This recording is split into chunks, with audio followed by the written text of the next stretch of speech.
Kelly Madison.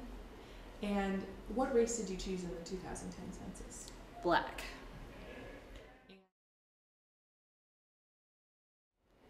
Well, my mom and dad were married in 1957. My dad's African American from Kentucky, and my mom is Irish, English, born and raised in England, but my grandparents are from Ireland. So before I was born, I knew about the one-drop rule. My dad was in the Air Force. We lived a lot of different places, and although I was born in California, I subsequently lived in the Philippines and Norway, and didn't come back to America till I was 9.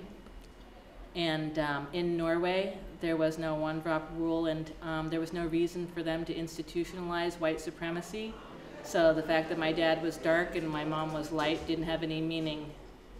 In fact, it was nothing but delightful, apparently, to most people. We were always met with smiles, and people were happy to see us because we were different, but there was no racism attached to it, so it was quite a shock when I came to the United States, and suddenly my mom being light and my dad being dark had some kind of meaning, some kind of negative meaning. And I had actually been introduced to that when I was about in the 3rd grade at Oslo American School. An American girl asked me while we were getting ready for swim practice what color I was. And I looked at her like, what do you mean, what color am I? She's like, what color are you? And I'm like, can't you see? It's like, something wrong with your eyes? I'm this color. And I went home and I told my family at dinner, I said, this weird thing happened. This girl asked me what color I was. I don't know what was wrong with her. And everybody started laughing. And I have 2 older brothers, and they started teasing me. Kelly doesn't know what color she is. So I spent a week trying to figure out what color exactly this is. And I looked through all my toys and everything, and all week long I was like, am I sand colored? I had a little camel figurine. Am I camel colored? And my brothers just thought it was hilarious. And then at the dinner table, finally, one of my brothers said, you're black. And I looked at him, and I couldn't have been more puzzled, and I could feel the sort of melancholy vibe around the table, like Kelly is now being introduced to the craziness. And I thought, I've spent all week long searching for exactly what color this is. And the joke is that I'm stupid because I don't know that I'm black. And I could tell by the look on their faces there was something really wrong behind this. I mean, obviously it's irrational, but there was also some pain, some bad history or something.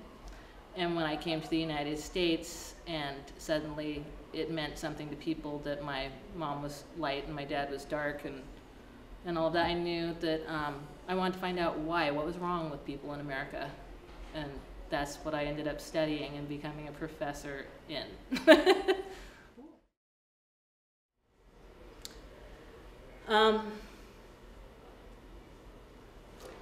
Well, one thing we can do is try to look into it and understand what are scholars saying about race. Most people don't know that the concept of race has been thrown out by the American Anthropological Association all the way back in the mid-90s. People think that race is something that's real still, so you could learn about why scientists would say that race isn't real. It seems real when you're looking at people, but it's really just a schema that we're placing upon this great diversity of human beings, outer diversity in terms of physical appearance. And you can tell that by this particular show, the one-drop rule. You know, why did they have the one-drop rule? If you're one-drop black, you're black. It could have been if you're one-drop white, you're white, right? Wouldn't that make sense? White supremacy, one drop of the master blood, and you're white, but it wouldn't have served the slave owners' interests in terms of social control and keeping their property. Right? The other thing I think people can do is it's a fine balance between trying to look at things in an unracial way and acknowledging racism. I don't think that we're going to get anywhere without acknowledging racism, white supremacy in the society and trying to root that out of ourselves. A lot of people will think, and a lot of people do say, let's just stop talking about race, you know, let's stop counting things that have to do with race. I actually think that that's a mistake until we've gotten rid of racism, because that just means that we're not able to see what's going on with racism if we stop counting things that have to do with race.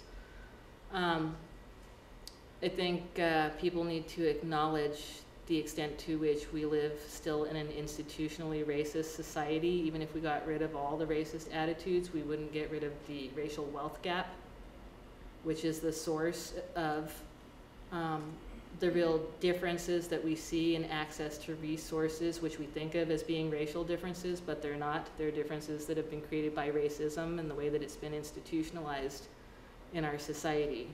So I think if people want to get rid of racism, then they need to look at those institutional sources of racism and make sure that every child growing up and every person has the same access to resources, and we need to do something consciously, which is what affirmative action is about, to even the playing field. The playing field is completely not even, and in fact, the racial wealth gap, which is the greatest measure of racism, institutionalized racism, has widened deeply since 2008, doubled or tripled since 2008.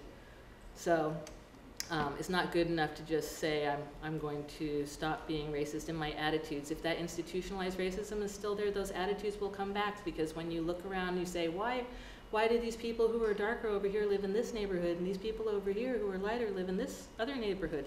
How come these people who are lighter seem to be more educated, you know, have more stability in their finances and in their families and everything, and these darker people don't?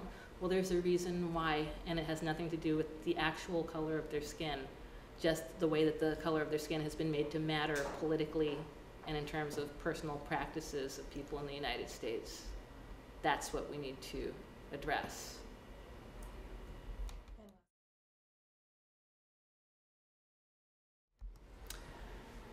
I thought it was brave, really insightful, fascinating, very emotional for me. I could so relate to everything that Fanshen was talking about. I haven't seen a lot of shows that deal with racism at this level of sort of the personal experience of the one-drop rule. I think it was fascinating. It was funny. It was, you know, heart-wrenching. It was just all that, and I really enjoyed it. It was wonderful. Thank you very much.